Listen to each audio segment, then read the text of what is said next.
Esta é a sexta temporada do Desafio Profissão, um programa da equipe de orientação profissional do curso de Psicologia da PUC de São Paulo, do NASCE Orientação Vocacional, em parceria com a TV PUC. E agora abordaremos o trabalho do modelista, da modelagem, na área de design de moda.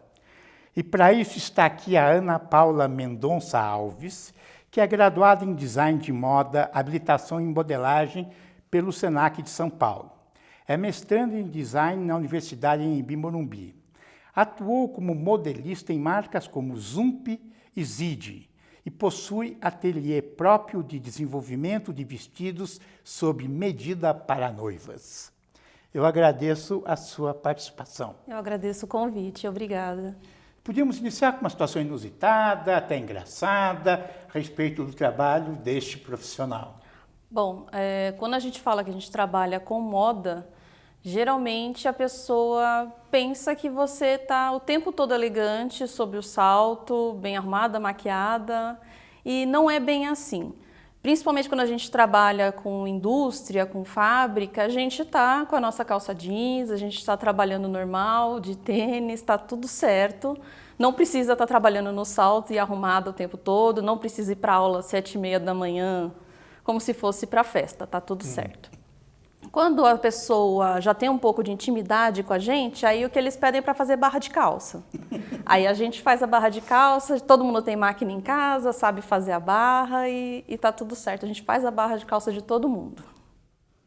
Então, mas não é o trabalho dele. Não, todo o trabalho dele, né? Então, quando a gente pensa em design de moda, pelo menos meus orientandos, quando eu atendo, eles pensam no estilista, o que vai desenhar roupa, né? Quer dizer, assim que a gente imagina. O que faz a modelagem? O que é modelagem? Bom, primeiro a modelagem é o molde da roupa. A função da modelista, na verdade, é o elo de comunicação entre a criação, a equipe de criação do estilista e a produção dessa roupa numa fábrica, numa linha de produção. Então a gente fica em comunicação o tempo todo entre um e outro. Então a gente recebe toda a criação feita pela equipe de estilismo, a equipe de criação. A gente vai desenvolver o molde, desenvolver o produto que vai ser confeccionado. Só que entre a criação e o produto a ser confeccionado tem um longo caminho que a gente vai fazer teste, a gente vai provar a roupa, detectar possíveis defeitos, corrigir. Então o modelista trabalha nesse meio entre o estilo e a produção da peça. Mas o que é exatamente fazer modelo? Fazer o molde, na verdade... O que é fazer molde? Você tem o modelo, você tem o desenho, que esse desenho pode ser o croquis, que todo mundo imagina, aquele desenho lindo. A gente pode fazer um molde por ele, mas a gente tem o desenho técnico, que são as linhas limpas. Que é feito pelo estilista, o desenho também técnico? Pode ser feito pelo estilista, pode geralmente. Pode ser, mas não é obrigatório. Não, o modelista também tem essa habilidade de fazer o desenho técnico. Sei. O mais importante para fazer o desenho técnico é interpretar esse modelo que o estilista quer e aí passando em linhas básicas para a gente entender a estrutura da peça. Tá? O modelista trabalha sempre com estrutura. Então a gente vai pensar em que base que aquilo foi feito, se a gente precisa de uma calça, de um modelo de calça, um modelo de blusa. A gente vai interpretar o modelo, interpretar as proporções que aquele desenho nos traz e transferir isso para um molde no papel. A gente tem várias opções para fazer isso. Se a peça for mais simples, a gente pode fazer isso com régua, linhas geométricas, o tempo todo trabalhando com formas geométricas. A gente pode fazer isso digitalmente no computador, que a gente tem softwares especializados para isso. Ou a gente pode fazer diretamente o tecido no manequim, moldando o tecido no manequim, numa técnica tridimensional, que a gente chama de moulage. Moulage. Por que esse nome? É um termo francês que seria modelagem, Sei. mas é você moldar esse tecido no manequim. Você moldando esse tecido no manequim, você consegue ter estruturas que avançam as técnicas de modelagem. Então, quando a peça é muito complexa, muitas vezes a gente usa esse recurso para poder expandir. É ele que, quando a gente vai comprar uma roupa, tem medida, né? Um número ou PM, né? XXX, eu brinco, minha roupa é XXX alguma coisa, sim. LG. É ele que faz isso também? Ele que adapta essas medidas ou não? Pode ser, se o modelista detectar algum problema na tabela de medida da empresa, a gente pode interferir nisso. Não, mas imagina que o estilista manda uma proposta ou manda já tudo definido. Manda um modelo. Quando você for pensar no modelo do desenho, é um modelo de desenho. Pode ser feito em qualquer tamanho. Geralmente a gente faz no tamanho menor, porque a gente tem os modelos de prova, a gente tem os manequins, a gente gasta menos tecido, uma série de poréns. A tabela de medida da empresa é todo um estudo que a gente tem de público, como esse público, qual é o público da sua marca. Se é um público jovem, vai ter umas medidas diferentes. Se for um público com outra faixa etária, essas tabelas de medidas vão ser diferentes. Então, isso pode ser um estudo completo da equipe inteira da moda. Estudo antropométrico, a modelista, estilista, trabalhando em conjunto para a gente chegar nesse comum acordo. Cada empresa tem a sua tabela e a gente trabalha com ela. Eu estava lendo outro dia que estavam tentando normatizar isso. Sim. Não se conseguiu? No Brasil é muito difícil, porque a nossa estrutura corporal é muito diferente de norte a sul. É variada. É muito variada. Chegaram num certo acordo, mas a gente chegou em questão de 3 biotipos diferentes de corpo do brasileiro. Imagina 3 biotipos diferentes de cada tamanho para poder ser vendido numa indústria. Então isso gera uma faixa de produção muito grande para ser feita. Aí fora o tamanho, os tamanhos. Fora os tamanhos. O biotipo mais os tamanhos. Aí você teria do 38 ao 50 biotipo reto, do 38 ao 50 com biotipo ampulheta. Então, fica impossível, não que seja impossível, mas fica difícil você imaginar uma produção, principalmente da moda, que a cada 15 dias tem roupa nova chegando nas lojas, você ter essa estrutura toda de modelagem sendo feita. Modelagem é algo que demora, você precisa fazer vários testes. Então, você faz muitas vezes 4, 5 vezes a mesma roupa até chegar na que o estilista achar adequada e que o modelista considerar que está ergonomicamente possível para ser produzido. Então, isso leva um certo tempo mesmo. E como é que vamos falar assim, local de trabalho? Trabalha na indústria? Ou ele é um autônomo que de vez em quando, na hora de mudança de como é que chama, de uma coleção.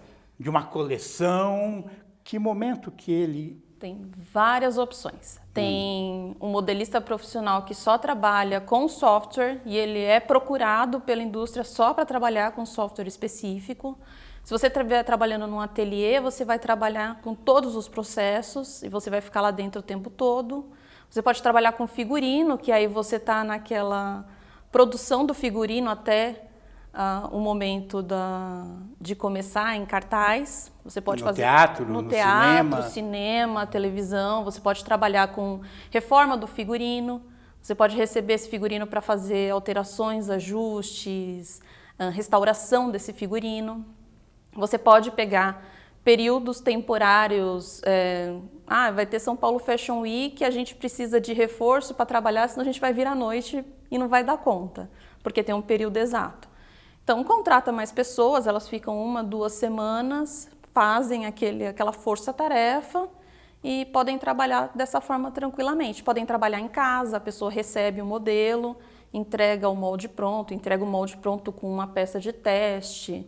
É muito flexível. Mas ela é uma costureira? Ela é uma costureira?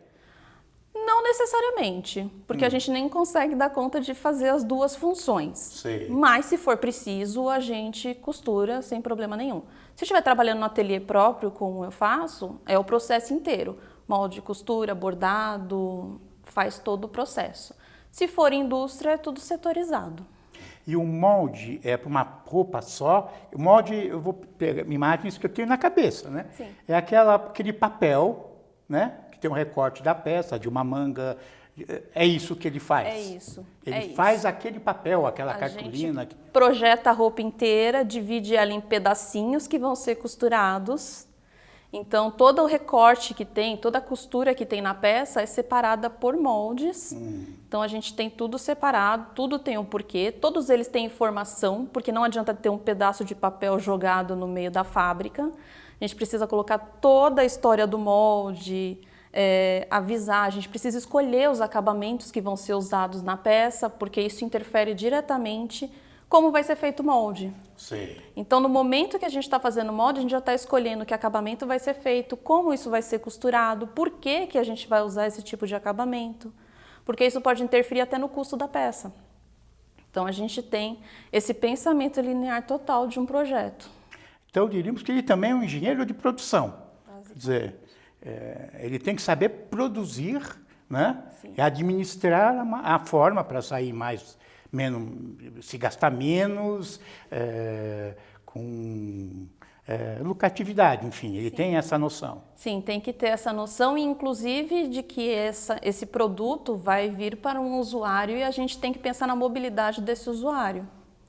Então, muitas coisas e muitos projetos que a gente envolve também, inclusive um projeto que a gente fez no Senac para o Baile das Rosas, que eram roupas para senhorinhas com dificuldade de mobilidade.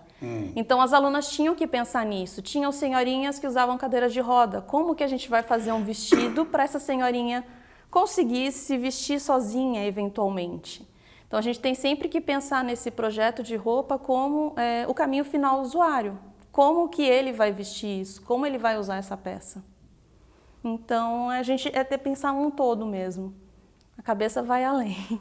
E ele acaba participando ou interferindo na criação do estilista quando faz esse molde, dizendo, isso aqui não dá, isso aqui tem que ser de outro modo. Sim, depende. Eu já trabalhei em lugares que a peça vinha inteira pensada, até com o tamanho de barra que a pessoa queria, já vinha toda programada. E eu já trabalhei em lugar que a pessoa me chamava junto e falava, olha, o que você acha desse tecido? O que a gente faz com esse acabamento? E aí a gente trabalhava junto na questão dessa criação, em questão de onde vou colocar um zíper nessa peça. Essa peça não vai fechar se não tiver um fechamento, se não tiver um botão. Então isso a gente muitas vezes é chamado para interferir nessa questão de criação. Agora cor, padronagem, essas coisas são mais especialistas de estilista. Trabalha em loja também? Pode trabalhar, muitas vezes, principalmente quando é sob medida ou alguma coisa vestido de festa, a pessoa pode estar em contato direto com a loja, não necessariamente ter a própria loja. E no seu trabalho que você tem um ateliê, né, de vestido de noiva, aí você faz o estilismo, a modelagem e a costura? Sim. Geralmente, aí faz tudo. Geralmente a noiva já vem com aquele modelo na cabeça. Sei, traz da revista. Já traz a revista e já mistura vários vestidos. Eu quero igual a Mega Rainha, né? Ou a princesa não sei quem. Eu quero essa saia com aquela manga, com aquela gola, com aquele tecido, mistura tudo e dá certo. Sei. Então, geralmente é assim que funcionam as noivas que chegam, elas já vêm com a ideia na cabeça. E a gente tenta levar isso também para a faculdade, porque a gente tem que pensar que o aluno tem que estar preparado para qualquer área que ele trabalhar. Tanto na indústria, que é o que a gente usa as técnicas mais tradicionais de modelagem plana no papel, ou trabalhar com a mulagem, que é o tridimensional, ou ele pode trabalhar numa peça sob medida. Então, tem diferenças também de como você vai trabalhar um corpo que vai para a indústria e você trabalhar um corpo que tem que ficar perfeito sob medida. Então, ele tem que saber diferenciar e trabalhar das duas formas. E as roupas que vêm semi-prontas do estrangeiro, né? As da China, às vezes vem pronta totalmente, algumas vêm... Ele tem algum papel para... Ou não, aí é massa mesmo? Não, nem sempre. Sei. Muitas vezes a produção é feita no exterior, mas o planejamento é todo feito aqui no Brasil. Principalmente grandes magazines, o planejamento é todo feito. A modelagem pode ser feita aqui, principalmente com a questão do digital agora. A gente pode enviar um arquivo para outro país e ele ser impresso, cortado e montado em outro país, se for necessário. Então, a gente tem essa facilidade. Não precisa necessariamente terceirizar tudo. O que a gente tem é mão de obra escassa para costura, para montagem. Desculpe, tem? Mão de obra escassa para Sei. montagem. Então, Hoje tem muita mão de obra escrava, né? Sim. Boliviano, na denúncia tem saído... Sim, e a gente tem que ficar sempre de olho nisso. Muitas vezes essas oficinas, elas estão fora da fábrica. Então muitas pessoas não têm acesso a isso e mesmo quem trabalha dentro da empresa é uma surpresa quando descobre que tem esse tipo de serviço terceirizado, porque a produção, quando ela sai da fábrica, ela foge do alcance. E o mais comum é a gente ter esse serviço de costura terceirizado. Fugir do alcance não significa não ter responsabilidade. Claro. Mas tem coisas que acabam sendo surpresa mesmo. Quando alguém fala que é surpresa, realmente acontece, mas não deveria acontecer. E no curso do Senac existe vestibular separado de modelagem e estilismo? Sim. Deve ter tem outra opção, né? Modelagem e estilismo. Sim. No momento da matrícula, no momento do vestibular, na verdade, o aluno já escolhe o que ele pretende fazer. No Senac, a gente tem várias ações para o aluno conhecer o curso, Casa Aberta, Feira do Estudante, essas coisas estão sempre ativos para entender essa diferença. E a gente sempre recebe aluno querendo visitar, querendo conhecer o curso, eu recebo o tempo todo mensagem de aluno interessado, querer conhecer mais da profissão. Então a gente, como modelista e como professora, eu estou sempre tentando ajudar e informar os alunos de como que é o mercado de trabalho. Mas quem é o aluno que entra em modelagem? Como eu te falei no início, né, eu faço orientação, os alunos desconhecem completamente. Sim. Tem alunos até que fazem curso de corte e costura, porque gostam e tal, mas pensam no estilismo. Quem é esse aluno que escolhe modelagem? O aluno da modelagem, geralmente, ele já vem com algum curso anterior. Hoje em dia, a realidade é essa. Sei. Mas a gente pode muito bem receber aluno que não sabe colocar linha na agulha e tudo bem. A gente está no primeiro semestre. Quer dizer, já tem um conhecimento prévio, porque fez alguma coisa. Tipo um curso técnico? Um corte de costura, simples. Um curso livre, não precisa necessariamente ser um técnico de muito tempo. O que a gente ouve muito é que eu tenho uma máquina de costura em casa, minha avó já costurava, começa por curiosidade e eu falo que o bichinho da moda pica a gente e a gente não para mais. Mas a gente sempre tem vários cursos livres, cursos bons e a gente acaba recebendo esses alunos que têm esse conhecimento prévio, mas não necessariamente sabe tudo. Certo. Na graduação a gente vai ensinar todas as técnicas, que é trabalhar com feminino, masculino, infantil, malharia, lingerie, jeans. A gente tem várias disciplinas setorizadas para poder direcionar e o aluno ao longo do curso ele vai escolhendo qual segmento que ele se identifica mais. Pode ser que ele se identifique mais com a malharia, pode ser que se identifique mais com a alfaiataria e a gente acaba direcionando esse aluno inclusive para o mercado de trabalho. O que acontece muito são as próprias empresas, sabendo que o Senac tem esse curso específico de modelagem, entrar em contato direto com a gente e, de alguma forma, a gente direcionar os alunos que têm esse conhecimento específico. Então, eles já sabem que a gente tem um aluno capacitado, mesmo que seja egresso, a gente entra em contato com ex-alunos o tempo todo, a gente tem contato em redes sociais com eles. Olha, você está trabalhando, você quer um outro emprego, você quer tentar melhorar? E a pessoa aceita e todos os dias eu recebo vaga de emprego, eu indico aluno. Quer dizer, porque você está colocando o mercado, mesmo em tempo de crise, ele é receptivo? Na modelagem a gente não para nunca. Eu costumo dizer, e não é mentira, que eu recuso o trabalho praticamente todos os dias, por questão de tempo. Não dá conta de fazer tudo e nesse momento, inclusive, de recusar trabalho, a gente acaba direcionando os alunos também. Mas em 10 anos eu nunca fiquei sem emprego. E os alunos? Você também pode dizer o mesmo? Que é egressos do curso? Os que querem, que querem continuar na modelagem, sem dúvida, conseguem e continuam na área. É muito difícil ver um aluno de modelagem desempregado. É mesmo? Muito bom isso. É muito interessante. Diferente até do estilismo, né? Sim. Que tem fases, tem momento, atuam, não atuam. Sim, é que o curso de estilismo também são vários. juntos em São Paulo, a concorrência é muito maior. Então são muitos egressos, são muitos profissionais que a gente também mantém contato, e eu já vi muitos alunos de estilismo fazendo algum curso complementar de modelagem, trabalhando com modelagem depois da graduação, e feliz da vida, porque muitas vezes acaba se encontrando, por ser menos conhecido, quando entra no curso, que aí descobre que o que queria mesmo era modelagem, ou que tem jeito para modelagem. Então é normal ter essa migração entre os cursos também. Como é que é a sua história de chegada na moda? Né? Vamos pensar lá, ensino médio, ensino fundamental, você tem alguma história? Na verdade foi com 8 anos. 8 anos. Mesma história que muita gente. Tem máquina de costura em casa, começa com curiosidade, vai fazer roupa para boneca, mas nunca perdi o foco e também nunca fui recriminada por isso. Sei. Minha família sempre me incentivou a fazer moda, nunca tive problema. Teve muita gente que tem preconceito com o curso de moda, acha que é um curso fútil, que não tem emprego, que é só patricinha que faz, que vai viver comprando roupa, e não é bem assim. Tem muito emprego, principalmente em questão da modelagem. É só você saber como conduzir isso, como qualquer outro profissional.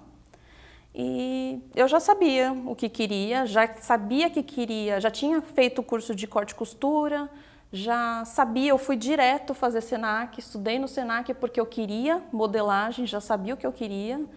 E foi continuando, foi quando eu consegui trabalhar com estilistas renomados, assim que eu me formei, foi quando eu fui estudar no exterior, foi quando eu voltei, fui convidada a dar aula no Senac, estou lá há 10 anos.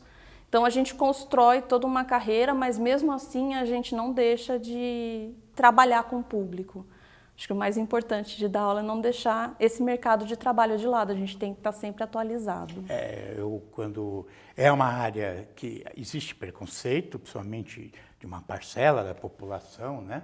Sim. E as pessoas esquecem que é uma das indústrias mais fortes do mundo, né? Quer dizer, é uma indústria, né? Comparada à Fiat no mundo, comparada a Ford, comparada a Chevrolet, enfim. E esquece esse lado, só vê aquele lado trabalhado pela mídia, que é mais, né, o glamour. A diferença da moda é que a indústria é forte, só que ela não está setorizada numa indústria só como uma montadora. São várias comunidades, nós temos vários polos industriais específicos, polo só de lingerie, polo só de jeans, a cidade inteira que se movimenta e se trabalha o tempo todo com moda, sobrevive de moda. De uma forma ou outra, a cidade inteira trabalha com o ramo de vestuário. Então, a gente tem que pensar também que a moda não é só o glamour, a gente tem a parte da produção. Não é só Fashion Week, né? Não, não. É o que aparece. É uma pequena parcela Fashion Week. O que movimenta é o que está na rua, é o que vende, é o que está nas lojas para vender. Então, eu particularmente eu gosto dessa movimentação de fábrica, de indústria, de processo de produção, porque realmente é aí que você vê a economia girar, é aí que você vê realmente onde está a moda, que todo mundo acha fútil, mas todo mundo usa.